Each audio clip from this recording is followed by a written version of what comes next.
team, good morning. It's Saturday right now and we're headed to Medellin, but we're making a stop right here at Liloan and we're gonna try out their lechon since if you've seen our previous videos, we went to Talisay lechon. So we're gonna try out for breakfast Liloan's lechon. So we're gonna have half a kilo lechon, I guess, and some gusto and other varieties of food that we have here. So join us as we eat our breakfast.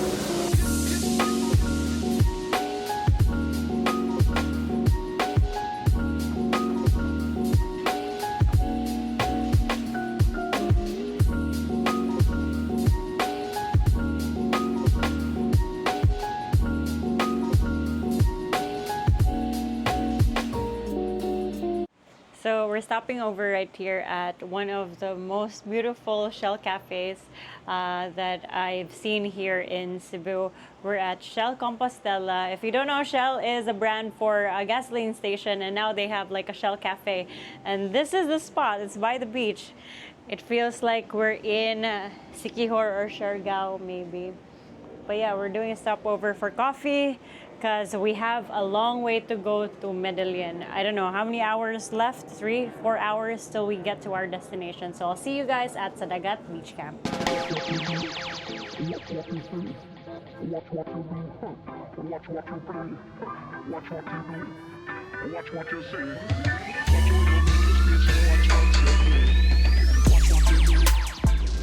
We're at San Remigio Public Market, so we're gonna stop over to buy some groceries because we're gonna cook sinugbang baboy and other grilled food.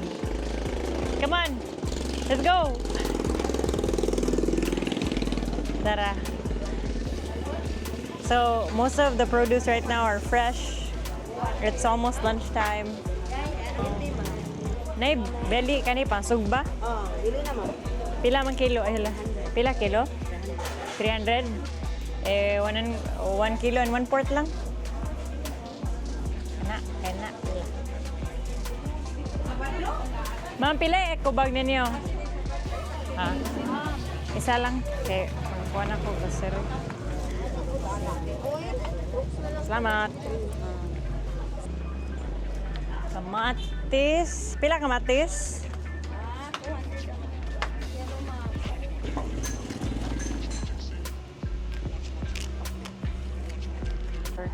Gamay pas 1/4. 1/4 na gid mo. Sige ka na lang 1/4. Isa ka daghan na. Dua lang? Oh, ni sud. Dila sud. Oh. Pila? Ano rin plastic? Watch what you do. Watch what you say. Watch what you do. Watch what you play. Watch what you do. Watch what you say. Watch what you do. Watch what you do.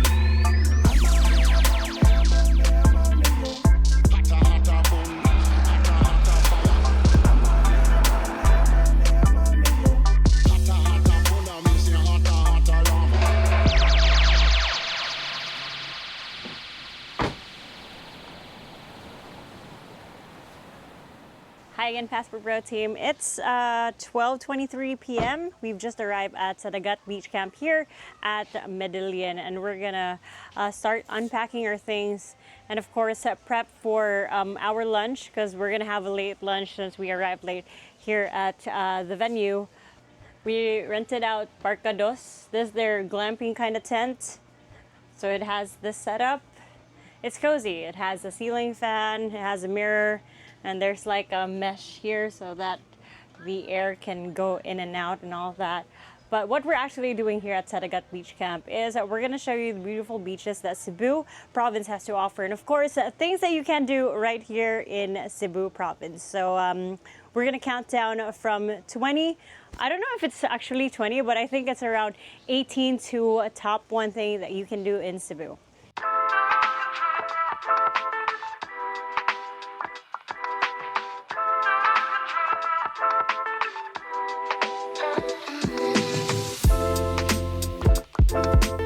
Since we're at the beach, and it's one of the things that you can do here in Cebu because there are different beaches from the north to south of the province of Cebu. You can go to different types of white sand beaches and a lot of types, pebble beaches and all that. So I'm gonna give you a list of things that you can do right here in Cebu province. So let's start with the first one that we have on the list. You can go island hopping in Bantayan Island. And we do this, us locals really love this, and a lot of tourists also do this as well. And they go island hopping packages and all that. So there are a lot of several picturesque islets around the waters of Cebu Island province, and some are considered among the best in the Philippines. So nearby Bantayan Island, we have like stunning islets like Talima Island, we have Kauhagan, Kabulan, Nalusuan, Sulpa, and Hilutungan Island. So one of those that I mentioned, Nalusuan Island, stands out as a premier destination for island hopping in the Philippines. Why? Because it's a protected marine sanctuary that boasts a rich ecosystem where you can swim alongside colorful fish, and occasionally you can find friendly turtles. And that's very, very rare because I've been doing island hopping and I haven't encountered a turtle. So maybe I've yet to see that. So if you want to book your island hopping, you could actually search it on Facebook. There's a lot of island hopping packages that you can search. Just make sure that the what do you call this? The boat, the pump boat is nice, and it has like that safety feature, like the blue kind of rubber thingy, because it prevents you from slipping. That's just a tip from a local, right? And we're gonna go down the list in a bit. I'm gonna enjoy my beer first. I thought about what's best paired with the beach. It's, of course, a cold beer and sinugbang baboy, which we are going to cook today. Sinugba basically means in English grilled pork, roasted, yeah, sinugba, roasted, grilled, whatever. All right, so I've already mentioned one thing that you can do in Cebu province. Now, I'm gonna mention the second thing that you can do, which you can visit museums, ancestral homes in Parian. Parian is one of the old streets here in the Queen City of the South. But there in Parian, it's rich in history because you can learn about the history of Cebu Island at Museo Cebu, and you can enjoy exhibits at the Yap San Diego Ancestral House. So what you can do in Museo Cebu, it's housed in a captivating old coral stone building that once served as Cebu's provincial jail, now turned museum. Okay, this was way back in 1870 to 2004 when it was still a jail. Now it's a museum. We call it Museo Cebu. When I was visiting there way back in high school, I actually saw my great-grandfather in one of the photos there. He was one of the journalists way back then in World War II, I guess. I'm not sure. Anyway, so the well-preserved artifacts that illuminate Cebu's past, with each gallery dedicated to a distinct historical period, from political to agricultural to different parts of history of Cebu Island. You can also find various archaeological artifacts from excavations that was in Cebu. Yes, people have found gold in Cebu while digging it up, and ceramics from the famous San Diego shipwreck of 1600. So this is now, I'm talking about the ancestral house of Yap San Diego. It was built during the Spanish colonial era. The Yap San Diego house is believed to be one of the oldest houses in the Philippines. Now, it was constructed out of coral stone, mulave, and balayong wood. Funny enough, there's a street here, or there's a place in Cebu, Cebu City, that's called Mulave. But anyway, besides the point, it's also made with terracotta and glued using egg whites sometime between 1675 and 1700. Yes, we glue our, what do you call this? We glue our limestones with egg whites because it's said to have like a, I don't know, this was way back in Spanish colonial era. But anyway, that's one thing that you can do if you're a history buff or you just want to appreciate the history that Cebu has to offer. You can go to Parian. And there's also a thing that we do here every May, I guess, or sometime in a year. We have a Gabi sa Kabilin, where it features different museums, different ancestral homes, and different things that you can learn about the history of Cebu. So there you go. We're gonna go to number 3 later on. Oh, hi! Hi! Hi! Happy siya. Alalala! Nagpa-cute-cute dito sa camera. Hi! Hello! All right, since we're at the beach and we're at the north side of Cebu, I'm gonna mention one of the islands that are further Bantayan Island here in Cebu, which is explore the hidden gem at Garza Island. What is Garza Island? It spans in 173 hectares, so it's quite it's an okay island, and its unique turtle-shaped landscape is why it's very famous. And it's home to mangrove swamps, lagoons, rolling hills, and lush forests, and it's against the stunning view of the Visayan Sea. But anyway, there are hidden caves as well in Garza Island, and there are scenic cliffs as well that offer a perfect vantage point for a breathtaking bird's eye view of the island. And one of the caves that I mentioned, the hidden caves, is the Skull Cave, where you can find an actual skull of a human being. So it was actually believed, and according to locals, they believe that the cave was used as a shelter for Japanese soldiers during World War II. And a cliff, there's also a helipad there. For some reason, out of nowhere, there's actually a helipad, and you can actually visit it to take great pictures in Garza. So make sure that you visit the Liog Twin Beach. Liog means neck. And the secluded Kailina Beach as well. And I've been there as well, way back 2018, I guess, and I've experienced crossing from two different islets in Garza Island through the sandbar, but that only happens during the morning time. So make sure to visit Garza Island to explore and experience all these hidden gems that Garza has to offer. So there you go.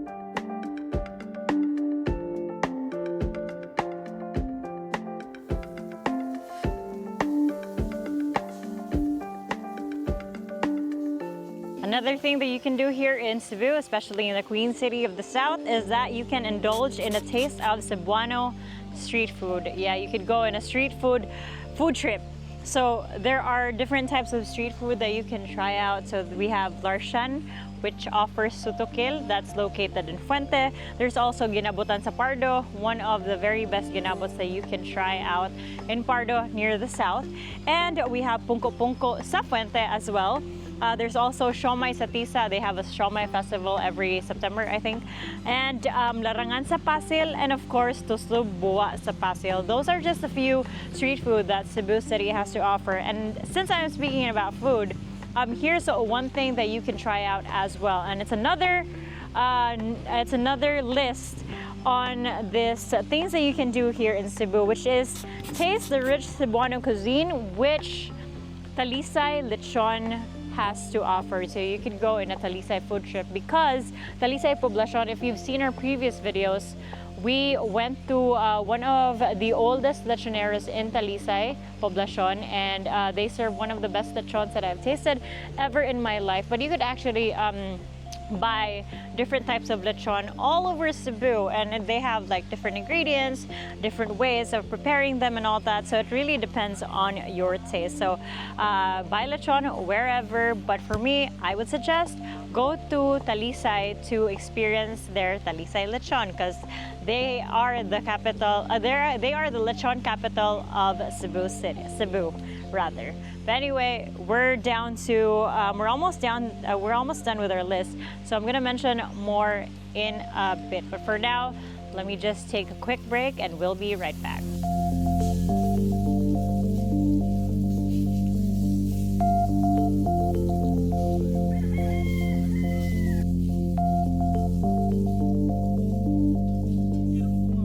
So if you want to dive deep into the religion of the Philippines or Cebu, you can go to one of the most famous tourist destinations here in Cebu, which is you go pilgrimage to Simala Shrine. This is located in the hills of Sibunga Town in Cebu Island, which is a monastery of the Holy Eucharist, and it's widely known as Simala Shrine or Cebu's Castle Church. So it first gained prominence due to the miraculous Virgin Mary statue that it houses. But the shrine features a testimonial hall displaying stories of answered prayers and a dagutan, we call it in Cebu dagutan, where we light the candles. It's an area where we light the candles. But anyway, this is where visitors can light multicolored candles, and they can offer their prayers as well. They can say their prayers in silence or whichever method they do. So just note that if you go to Simala, if this is your first time going to Simala, note that there is a very, very strict dress code. Visitors should avoid wearing shorts like this one, and of course the one that I'm wearing now is a big, big no-no to Simala Shrine. So wearing shorts, skirts, crop tops, or any body hugging and revealing garments is considered a big no-no in Simala Shrine. So if ever you go there and you didn't know this information, they actually offer you a rent for a garment that could cover the clothes, the revealing clothes that you're wearing. So you can still enjoy the view and of course get to know the Simala Shrine. But anyway, speaking of religion, there's also one way that you can learn about the Catholicism here in the Philippines, which is by visiting Magellan's Cross. It's very famous. It's one of the go-to tourist spots, really. Whenever you ask for a tour guide, they always include Magellan's Cross in your itinerary. So this is where the planting of the cross by the Portuguese explorer Ferdinand Magellan, which symbolized the introduction of Catholicism here in the Philippines, which is way back in April 21 of 1521. So Magellan reached Cebu Island during that year, where he planted the cross, which led to the conversion of the natives to Christianity. Trust me, if you know more about the history, it didn't go well as planned. But anyway, Magellan's Cross is now housed in a Spanish-style octagonal pavilion in front of Cebu City Hall near Santo Niño Church. The large wooden cross is made of tingalo wood and is said to encase the original cross. So they didn't display the original cross that was brought by Magellan, planted by Magellan himself. Instead, they protected it, encased it in a different wood, because this is to help preserve the historic relic. The original was enclosed in a 10-foot replica after locals, mind you, locals, were chipping away pieces as souvenirs. My God. But anyway, today the replica stands on a marble podium with a plaque commemorating the spot where the original cross was planted, again, April 21, 1521. So that's it for the religion aspect of what you can do here in Cebu. But more on the beach side, so if you're an outdoorsy person, you like an adventure, we're gonna go down the list of where you can go to, the famous beaches and the famous spots that you can travel to.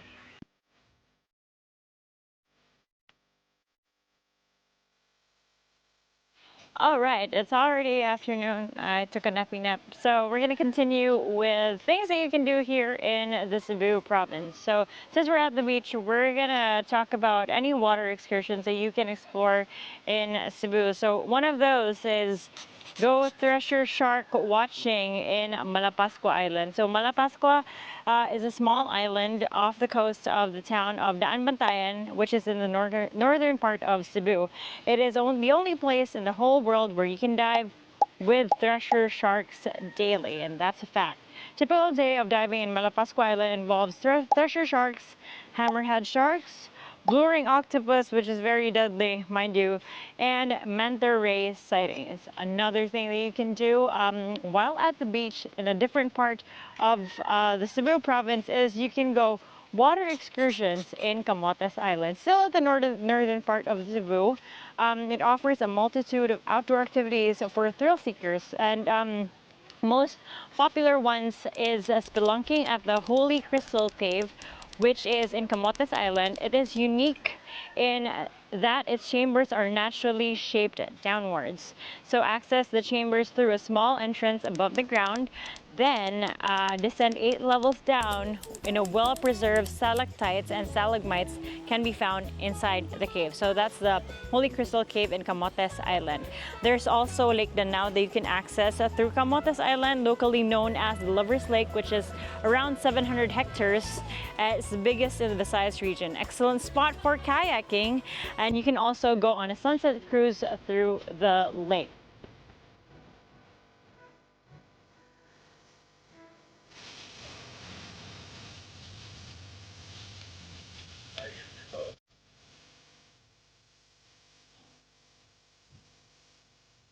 So there's one very famous island also here in Cebu. It's called Subilan Island, which is rich in marine biodiversity. It's one of the most captivating tourist attractions here in Cebu. Its most striking feature is that it has this pristine sandbar that it is famous for, which transforms with the changing tide, which offers a unique visual spectacle each time you visit Sumilan Island. So this one is located on the opposite side, which is the southern tip of Cebu. It's a 24-hectare island. It's privately owned by a resort, but visitors are welcome to travel here for a modest entrance fee. You can book a 2-day Blue Water Sumilan Island glamping package, or enjoy a day trip with a Blue Water Sumilan Resort day pass. So that's what you can do. Also, you can search for more information when you want to go to Sumilan. So there you go. Now we're down to two more. Our top two of what you can do here in Cebu. And as you already know, it involves the beach. So yeah, let me just go hop in the water real quick.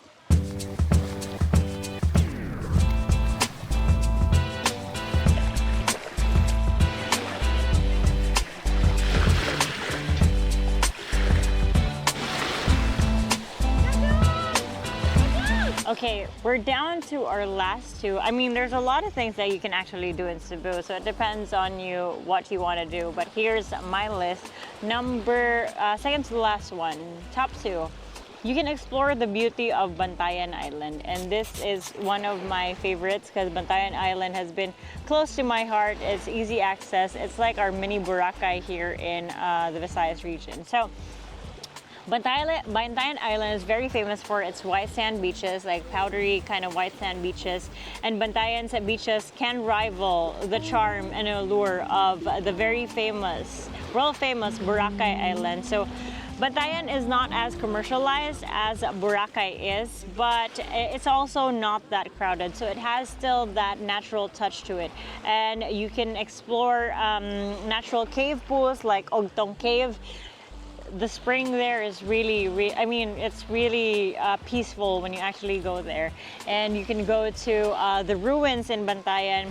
There's also Santo Niño Cave as well. So both are fed by a natural cold spring, providing refreshingly cool waters that are perfect for a revitalizing dip after a morning sun and sand. And not only can you enjoy these things in Bantayan, you could also go to like a little bit of nightlife. Like during the nighttime, there are certain bars in Bantayan that you can go to. You can enjoy great food, and also you could explore different places, like local spots that the locals know about. So ask the locals. Best ask the locals. But anyway, we're down to our last one, and that is if you're into like really strenuous activity, you're into the fun type of activities, like you're not a fan of just sitting around the beach, then this one is for you. Canyoneering at Kawasan Falls. So this is the most famous attraction in Cebu Island, which is Kawasan Falls, one of the most beautiful waterfalls here in Cebu. So it's a 3-tier cascade of waterfalls. It's one of the most beautiful waterfalls in the Philippines. And you can actually go on a thrilling canyoneering tour that will take you through a dramatic river canyons and offer adrenaline pumping cliff jumps. I've tried this. I've tried jumping. It was quite high. I think it was 50 feet, not sure. But anyway, this leads you directly to the enchanting falls. I mean, there's a route that you can take if you want to take the scenic route, like you just want to trek a little bit. But there's the canyoneering route, which is you will go through canyons, you will go cliff jumping, everything. There's also a package where you could, what do you call this? Not rappel, but zip line. You can zip line through that trek or the canyoneering experience. But anyway, so you can opt to book a Kawasan Falls tour that includes swimming with whale sharks with the town, and also to make the most of your trip. Note that right now Kawasan Falls is in the form of recovery, because since Odette, the waterfalls in Kawasan has been destroyed. Some parts, like especially level 2 and level 3, some parts have been destroyed, but still it remains a really, really beautiful waterfalls, which is Kawasan Falls. It's also a big waterfall. So if you want to enjoy Cebu, these are the things that I can suggest to you guys. And the most important thing, here's my honorable mentions, is don't forget to enjoy the local music scene of the Queen City of the South. We have different artists from various places here in Cebu, and they offer really good music. You can check some of them out, especially in areas where it's where they usually play, like for example draft punk and all that. So you can check out the local music scene that Cebu City has to offer. Very talented people and also very welcoming people. So there you go, Passport Pro team. Hope you enjoyed that, and hope you, if you have any suggestions to the viewers, you have any suggestions for top things that you can do here in Cebu, please do comment them below. Once again, don't forget to like, subscribe, comment, and also leave a comment of what you think we should do in the next video. So once again, this has been T. See you again, Passport Pro team.